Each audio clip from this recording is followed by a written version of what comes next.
하나님의 말씀의 불이 항상 항상 예수아가 강조되어야 됩니다. 그래서 우리가 예배를 드릴 때마다 예수아 하마시아 엊그제 금요일날 여기 유대인 교회 마크 목사님이 TVN 1시간 반 프로그램을 호스트를 했습니다. 그래서 저도 이 금요일 아침 일찍 1시간 반 동안 이 스튜디오에 가가지고 이 프로그램을 같이 보면서 또 가끔 또 텔레비 비치는 게 우리 얼굴로 나오더라고요. 전국에 비춰진 TVN의 Praise the Lord 프로그램입니다. 거기에서 중요한 메시지를 전했습니다. 그래서 제가 뉴저 여행을 갔다 와가지고 정리를 해서 여러분과 같이 나눌 예정입니다. 전부 이스라엘의 땅에 관한 또 아론의 축복에 관한 메시지도 같이 그때 정해졌습니다.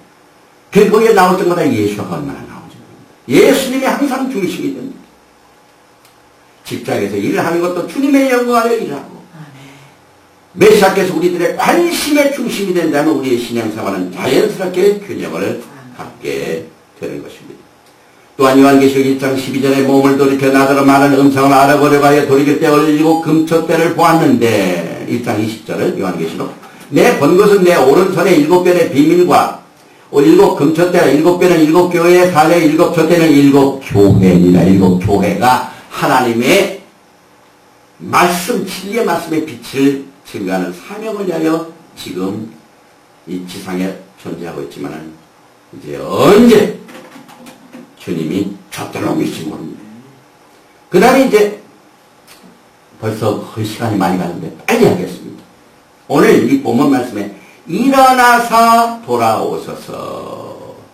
이것은요 아주 신기한 내용이 여기 숨겨져 있습니다. 민수기 10장 35절에 보니까 괴가 떠날 때에는 다시 말하면은 언약궤입니다. 옛날에 성막 시절에 언약궤가 있었죠. 그걸 떠날 때에는 이제 광야에서의 생활입니다. 이때는 벌써 2년째입니다. 이스라엘 백성들이 출애굽하고 난 뒤에 2년째 이 첫번 6월절을 맞이하는 때입니다.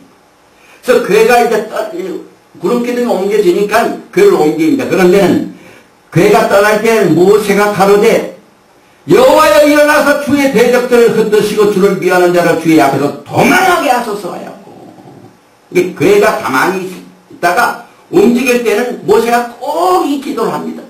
여호와여 일어나서 rise up, O Lord. 그 다음에 주의 대적들을 흩으시고 모든 마귀 대적들을 전부 다 무찔러 주세요. 또 주를 미워하는 자를 주의 앞에서 도망하게 하소서. 하나님의 말씀은 거역하고 하나님 백성들을 대적하는 모든 적들을 이 괴가 움직일 때는 다 쫓아내서서 이 기도가 필요하고, 그 다음 36절에 보니까 이스라엘 백성들이 행진을 마치고 진을 칠 때는 어떻게 기도를 합니까? 민수기 10장 36절에 괴가 쉴 때에는 가로되 여호와여 이스라엘 천만인에게로 돌아오소서 하였더라. Return! 돌아오소서. 이게 뭡니까?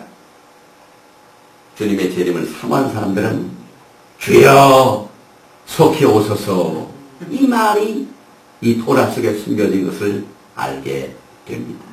그런데 또 한 가지 놀라운 것은요, 히브리 성경의 이 스크롤에 민수기 10장 35절과 36절 그 사이 위와 아래 사이에 신기한 글자가 하나 있는데, 이 히브리 글자로 눈 글자가 14번째 알파벳이네요. 눈 글자가 뒤집어져서 거꾸로 이렇게 있습니다. 이 히브리 글자. 이게 이제 민수기 35절, 36절.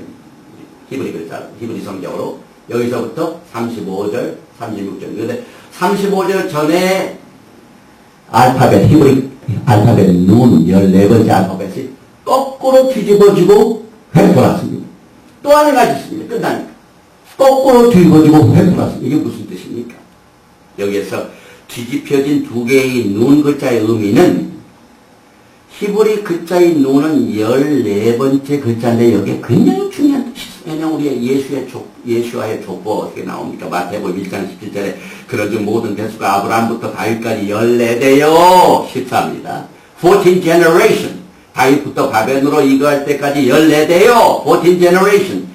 바벨론으로 이간 후부터 그리스도까지 14대요. 14이 나옵니다. 그래서 이제 영어 성경에 보면은요.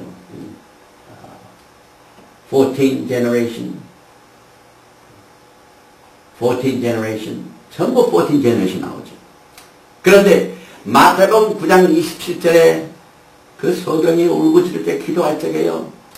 예수님의 이름도 많이 있는데 뭐라고 하냐면 예수께서 거기서 떠나가실 때 두 소경이 따라오며 소리 질러 가라되 다윗의 자손이여 우리를 불쌍히 여소서. 다윗의 자손이여 Son of David 이렇게 울부짖는 기도가 나옵니다. 그런데 이 14대여 다윗의 자손에 쭉 족보가 나오는 가운데 다윗은 예수님께서 이제 다윗의 혈통을 통하여 나왔기 때문에 다윗의 자손입니다. 예수가 어떻게 나오면 다윗의 그 히브리 글자 달렛이 숫자학적으로 4입니다. 네 번째고 1, 2, 3, 4. 그 다음에 다윗 할 때 뭡니까? 이것은 숫자가 6입니다. 그 다음에 다시 달렛 데이빗 D 이 D 또 4입니다. 그래서 4 더하기 6 더하기 4가 도합 14가 나옵니다. 다윗의 혈통에 다윗이라는 이름 자체도 14 generation. 이스라엘가 튀어나옵니다. 이게 이제 히브리 글자겠죠. 알렙, 벳, 게멜, 달렛. 이거 4입니다. 에이, 바, 6입니다. 쭉 나오죠. 너무너무 신기합니다. 그래서 여기 보니까 영어로는 데이빗, 다윗. 그래서 4, 6, 4 하면은 14. 그런데 그 거꾸로 된 눈, 14번째 그 눈이 숫자는 50입니다. 50이면 희년을 말하죠. 이스라엘 백성들이 오매를 계산할 적에도 6월절 막 행사부터 49일 오매를 계산해가지고 50일째 하나님의 토라의 말씀을 받아고 50일째 하나님의 성령이 오순절에 임했고 희년을 말합니다. 그래서 이 다윗의 혈통이라는 이 글자 하나와 이 민수기 10장 35절 36절 그 눈 거꾸로 된 글자가 뒤로 뒤집어져 나타나는 이것이 곳곳에 예수화를 숨겨놨습니다. 예수님이 숨겨놨습니다.